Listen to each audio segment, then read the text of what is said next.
Life is more than just work. Ang buhay hindi puro trabaho lang. Hindi puro tulog lang.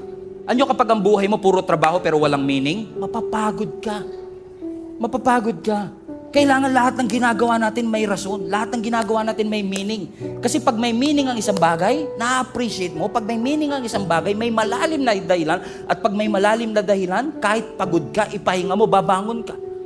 Pero pag exhausted ka na, pag empty ka na, yun ang pinakadelikado sa lahat. Pag empty ka na, mahirap na yun eh.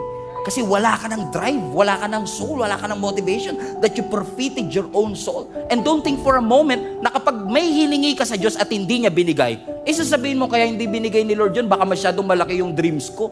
No, God is not intimidated with your big dreams. Walang pangarap ang tao na mas malaki pa sa ating Panginoon. Kahit yung pinakamalaking pangarap mo, maliit yan sa harapan ng Panginoon. Kung maliit lang pala, Pastor, ba't di binibigay ng Diyos? Hindi binibigay ng Diyos yan dahil masyadong malaki para sa Kanya. Hindi binibigay yan kasi masyado siyang maliit kung ikukumpara sa purpose mo.